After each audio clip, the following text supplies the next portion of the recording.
चीज समझ नहीं आ रही कि जी रैली उस कैंपेन का हिस्सा है जो जिसको कहते हैं हर घर तिरंगा, यानी 13, 14 और 15 3 दिन भारत के जो कश्मीर है वहां के लोग अपने घरों पे तिरंगा लहराए। है, उसको ये कहते हैं कि हमारी जो गवर्नमेंट है उसका बेहतरीन काम, ये हमारी बहुत बड़ी अचीवमेंट है। इतनी डिटाई के जोन में कि नरेंद्र मोदी या बीजेपी गवर्नमेंट या इंडिया कैसे चला जाता है। हमारे लिए तो ये एक जश्न का समा है क्योंकि हमारी आवाम जो है पीओजेके के 40 लाख 45 लाख लोग जो है वो आज उठ खड़े हुए हैं। ये अपनी जगह खड़ी है, बल्कि हालात और ज़्यादा ख़राब हो चुके हैं और ख़राब होते जा रहे हैं। महाज़ाराई बिल्कुल अपने उरूज पर पहुंच चुकी है, लेकिन शुमाली वजीरिस्तान, नॉर्थ वजीरिस्तान में उस्मान जई कौमी लश्कर है बहुत बड़ा। उन्होंने ये ऐलान किया है कि पूरे वजीरिस्तान में 14 अगस्त को ब्लैक डे मनाया जाएगा। और रिजल्ट्स बहुत मैटर करते हैं, नताइज के हमने क्या पाया, अचीवमेंट क्या हुई। देश की आजादी के बाद कश्मीर में जो नहीं हुआ वो अब आजादी के अमृत महोत्सव में हो रहा है। कश्मीर की ये तस्वीरें देश का एक एक नागरिक जिंदगी भर नहीं भूलेगा। एक समय था जब कश्मीर में बिना किसी डर के पाकिस्तान का झंडा फहराया जाता था, लेकिन अब कश्मीर की ये तस्वीरें देखकर पाकिस्तान और पाकिस्तानी प्रेमी मातम मना रहे हैं। कश्मीर के हर घर में अब तिरंगा लहरा रहा है। महिलाएं तिरंगा यात्रा निकाल रही हैं। जिस लाल चौक पर कभी अलगाववादियों का आतंक होता था, जहां कभी पाकिस्तान के समर्थन में नारे लगाए जाते थे, आज वही लाल चौक तिरंगे की। प्राइम मिनिस्टर मोदी से कई बार अपील की गई, प्राइम मिनिस्टर मोदी हमें बचाइए। नमस्कार दोस्तों, आपका बहुत बहुत स्वागत है अपने न्यू अपडेट्स चैनल में। दोस्तों, जहां भारत में 15 अगस्त की तैयारियां जोरों शोरों से चल रही हैं और हर घर तिरंगा मुहिम का आगाज हो चुका है, वहीं कश्मीर में 370 हटने के बाद और 30 साल पहले जैसा मंजर कश्मीर में देखा जा सकता है। या वो कश्मीर का लाल चौक हो या घंटाघर या डल लेक या और भी हिस्सों में जहां कुछ साल पहले ऐसा होते हुए भी सोचा नहीं जा सकता था, वहां बच्चे बूढ़े महिलाएं सबने हर घर तिरंगा मुहिम को सफल करने में जोरों शोरों से भाग लेकर पूरे कश्मीर में भारत जिंदाबाद और भारत माता की जय से कश्मीर गूंज उठा। और दूसरी तरफ 14 अगस्त यानी कि आज के दिन पाकिस्तान की आजादी किसी मातम से कम नहीं रही, क्योंकि पाकिस्तान के पीओके में पाकिस्तान से आजादी को लेकर रैलियां शुरू हो गई हैं और धरने प्रदर्शन चल रहे हैं। प्लस पाकिस्तान के वजीरिस्तान में फतवा जारी कर दिया है पाकिस्तान की आजादी को बाइकआउट करने का। और जो भी पाकिस्तान का झंडा उठाएगा या पाकिस्तान की आजादी मनाएगा, उस पर 25 लाख का जुर्माना कर दिया जाएगा। चलिए दोस्तों, वीडियो शुरू करते हैं और इस नए चैनल पे अपना सपोर्ट बनाए रखें। जय हिंद, जय भारत। ये सबके सामने है। कल एक बहुत बड़ा प्रोटेस्ट हुआ, वो प्रोटेस्ट जिसके बारे में डॉक्टर अमजद अयूब मिर्जा शुरुआत से बोलते रहे कि हमें सियासत नहीं बगावत करनी है, और बगावत हुई, कल हुई, इससे पहले भी हुई। प्राइम मिनिस्टर मोदी से कई बार अपील की गई, प्राइम मिनिस्टर मोदी हमें बचाइए। सर, ये आपने जो बताया था कि बगावत हो रही है और पाकिस्तान उसे छुपा रहा है, अब क्या पोजीशन है सर वहां की? आज भी धरने हो रहे हैं।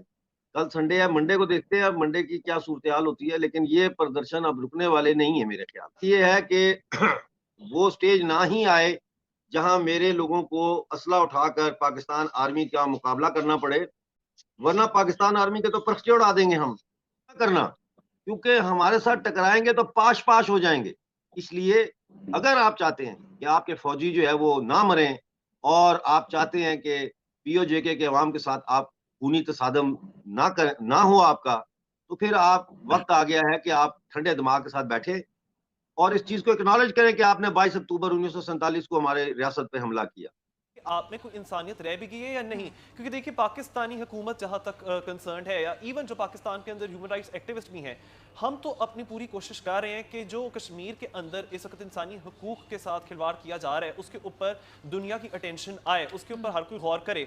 लेकिन पाकिस्तान के लिए जीत और हार का सवाल नहीं, तो पूरी दुनिया के लिए जीत और हार का सवाल है। और लोग मुझे कहते रहते हैं जी रेजोल्यूशन पास करवाई जाए, रेजोल्यूशन पास हो सकती है, इंटरनेशनल कोर्ट ऑफ जस्टिस से जजमेंट ली जाए। जजमेंट्स और रेजोल्यूशन तो पहले ही मौजूद हैं। 1993 के अंदर सिक्योरिटी काउंसिल ने रेजोल्यूशन दी थी, बल्कि 11 सिक्योरिटी काउंसिल रेजोल्यूशन जो कश्मीर के ऊपर, इसके अलावा सिक्योरिटी काउंसिल की जनरल रेजोल्यूशंस हैं जैसे 497, उसमें पूरी दुनिया के ऊपर ये एक ऑब्लिगेशन डाली गई है कि कहीं भी अगर एनेक्सेशन हो या एथनिक क्लेंजिंग हो, जो या जेनोसाइड हो रहा हो, जैसे कश्मीर में हो रहा है इस तरह का लॉकडाउन, तो वहां पूरी दुनिया ने एक्ट अपॉन करना है, उन्होंने एक्शन लेना है, उन्होंने सैंक्शंस लगाने हैं। तो बल्कि हमारे पास तो इस वक्त सिक्योरिटी काउंसिल रेजोल्यूशन मौजूद है इसके ऊपर। इंटरनेशनल कोर्ट ऑफ जस्टिस की जजमेंट भी है 2004 की, उसमें है कि पूरी दुनिया के ऊपर ये ऑब्लिगेशन है कि उन्होंने एनेक्सेशन वगैरह कहीं हो रहा हो उसके खिलाफ एक्शन लेना है। और अगर नहीं लेते तो मैं यहाँ एक लीगल, एक कानूनी पेचीदगी बताता चलूं। आर्टिकल 94 है यूएन चार्टर का, वो इस बात का हक देता है आप सिक्योरिटी काउंसिल में एनफोर्समेंट एक्शन ला सकते हो। पाकिस्तान के पास तो इस वक्त, तो पाकिस्तान क्या पूरी दुनिया कश्मीरियों के पास इस वक्त इतने लीगल राइट्स हैं, बस अब उनको इन्फोर्स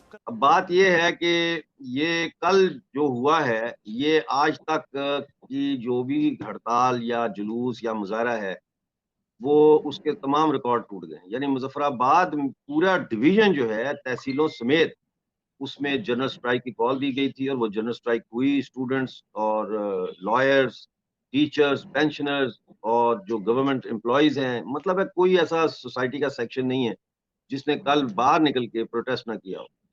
इसके अलावा जो है कोहाला, जो पाकिस्तान और पीओजेके की जो बॉर्डर है, वहां से लेकर चकोटी जो इंडिया और पीओजेके का लाइन ऑफ कंट्रोल का बॉर्डर है, वहां तक हर शहर में सॉलिडारिटी पहिया जाम हड़तालें हुई, जनरल स्ट्राइक्स में, राइट। अब देखें, सूरत हाल ये है कि इन्होंने बड़ी कोशिश की कि किसी तरीके से जो ये अवामी उभार बन रहा था, इसको डिफ्यूज किया जाए। पहले इन्होंने एडवाइजर टू कश्मीर अफेयर्स कमर जमान कायरा जो है, उसको भेजा मुजफ्फराबाद।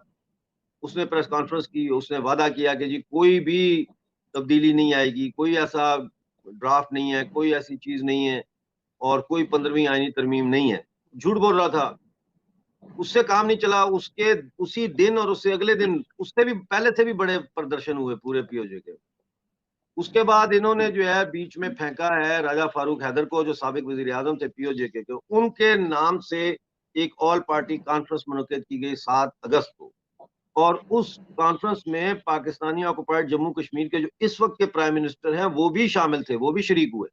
और वहां से एक रेजोल्यूशन जारी किया गया कि पीओजेके के जो एडमिनिस्ट्रेटिव मॉनिटरी पावर्स हैं, इनमें किसी किस्म की भी कमी की जो है की गई तो वो बर्दाश्त नहीं की जाएगी। और ये तजवीज़ दी गई कि कमीशंस बनाए जाएं और वो कमीशन जो है वो डिफाइन करे 15th अमेंडमेंट के ड्राफ्ट प्रपोजल को। इसके बाद इन्होंने नेक्स्ट डे 7 को, ये होता है 8 अगस्त को, इन्होंने जो जम्मू कश्मीर नेशनल अवामी पार्टी के चेयरमैन हैं लियाकत हयात, उनको इन्होंने जेल से रिहा किया। और उन्होंने रिहा होकर कहा कि अवाम की फतह हो गई है। और जनाब, मतलब है उन्होंने अपनी रिहाई को इक्वेट किया इस पूरी मूवमेंट की जो मूवमेंट के साथ, और कहा कि भाई ये अब हम फतहयाब हो गए हैं। और फिर जगह जगह वो गए और उनका इस्तकबाल हुआ। मतलब कहने का ये है कि ये दानिस्ता या गैर दानिस्ता तौर पर लियाकत हयात साहब भी उस पॉलिटिकल सैबोटाज का हिस्सा बन गए, जो पाकिस्तानी रियासत ने कमर जमान कायरा को भेज के और 7 अगस्त की कॉन्फ्रेंस के जरिए करने की कोशिश की। शुमाली वजीरिस्तान, नॉर्थ वजीरिस्तान में उतमान ज़ई कौमी लश्कर है बहुत बड़ा। उन्होंने ये ऐलान किया है कि पूरे वजीरिस्तान में 14 अगस्त को ब्लैक डे मनाया जाएगा। और उन्होंने कहा कि अगर कोई शख्स जाएगा किसी सरकारी तकरीब में, जो फौज वाले करते हैं ना, फ्लैग रेजिंग, वो झंडा चढ़ाने की सेरेमनी या कोई म्यूजिकल सेरेमनी या कोई सेमिनार करें, जाएगा तो उस पर 20 लाख रुपए का जुर्माना आयद किया जाएगा। दूसरी तरफ पीओजेके में भी ब्लैक डे मनाया जा रहा है 14 अगस्त को। अब इधर आ जाए तो कल क्या हुआ जम्मू कश्मीर में? कल जम्मू कश्मीर में तारीख की सबसे बड़ी शिकारा रैली डल लेक में निकाली गई, जहां मनोज सिन्हा जो गवर्नर हैं, लेफ्टिनेंट गवर्नर, वो गए वहां पे। और वो क्या रैली थी? वो रैली उस कैंपेन का हिस्सा है जो जिसको कहते हैं हर घर तिरंगा। यानी 13, 14 और 15 3 दिन भारत के जो कश्मीर है वहां के लोग अपने घरों पे तिरंगा लहराए। ये कोई गन पॉइंट पे तिरंगा नहीं लहराया जा रहा, ये एक इनिशिएटिव है और लोगों को मोबिलाइज किया जा रहा है और कहा जा रहा है कि आप तिरंगा लहराए, कोई लहराए नहीं लहराए ना लहराए।